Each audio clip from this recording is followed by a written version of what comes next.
বন্দর জিন্দাবাজার সড়কের মুখে বাস। তো আমরা দেখছি যে প্রত্যেকটি পয়েন্টে পয়েন্টে বাস দেওয়া আছে। তো বাস দেওয়াটা আসলে তো বুঝতে পারছেন যে এই রোড দিয়ে গাড়ি চলাচল করতে হলে সীমিত আকারে চলাচল করতে হবে, প্রয়োজন ছাড়া চলাচল করতে পারবে না। যদিও সকালবেলায় আমরা দেখেছিলাম যে এখানে বাসের সাথে পুলিশও আছেন, কিন্তু এখন আর এখানে আমরা পুলিশ দেখছি না। এই মুহূর্তে পুলিশ বাসের চেকপোস্টে পুলিশ নেই এবং করিমুল্লা রোড দিয়েও কিন্তু বাস দেওয়া আছে। গতকালকে দেখেছেন সিটি কর্পোরেশনের সামনে ডাক বিভাগের সম্মুখেও কিন্তু বাস দেওয়া আছে। তো বন্দরের চতুর্দিকে বাস দেওয়া আছে। আপনারা দেখেন কীভাবে বাস দেওয়া। আমরা আজকে আপনাদেরকে এই যে লকডাউনের আজকের দিন এবং রমজানের আজকের এই দিন কেমন চলছে সিলেটের প্রাণকেন্দ্র বন্দরবাজার জিন্দাবাজার রোড, এই রোডের অবস্থা দেখে আপনারা বুঝতে পারছেন যে কীভাবে চলছে এই রোড বা এই এলাকা।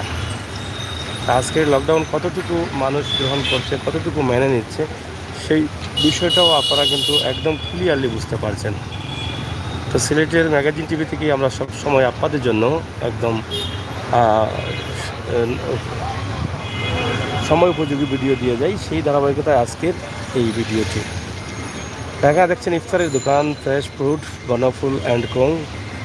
এই যে দোকানগুলোও কিন্তু একদম রিমুঝুমু হয়ে আছে। কাস্টমার নেই, ক্রেতা নেই, শুধু বিক্রেতারা আছেন। আমাদের আজকের এই ভিডিও আপনাদের জন্য ছোট্ট করে আমরা দেওয়ার চেষ্টা করছি বন্দরের চতুর্দিকে বাস দেয়া, এই বিষয়টি শুধুমাত্র আপনাদের কাছে আমরা উপস্থাপন করলাম।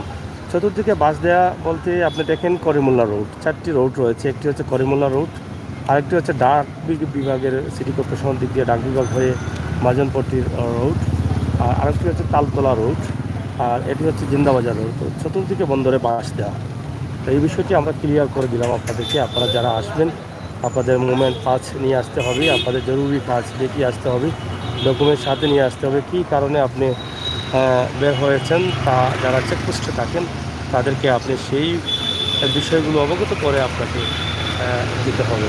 তো আপনারা যারা বের হবেন জরুরি কাজে আপনাদের ডকুমেন্ট সাথে নিয়ে বের হওয়ার জন্যই কিন্তু আমরা বলছি, যাতে আপনারা এখানে এসে ঘুরে যেতে না হয়।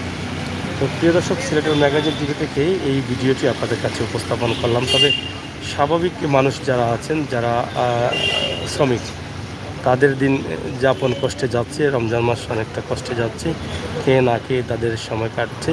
তো এইভাবেই চলছে আমাদের সিলেটের আপম জনসাধারণ।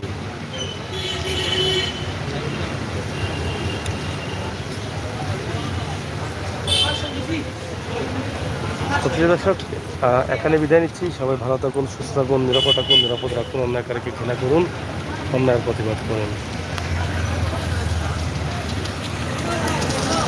28 এপ্রিল পর্যন্ত লকডাউন রয়েছে। 28 এপ্রিল পর্যন্ত লকডাউন ইতিমধ্যে বাড়ানো হয়েছে, ঘোষণা করা হয়েছে। 28 এপ্রিল পর্যন্ত লকডাউন থাকবে, এটা আপনাদেরকে জানিয়ে দিলাম।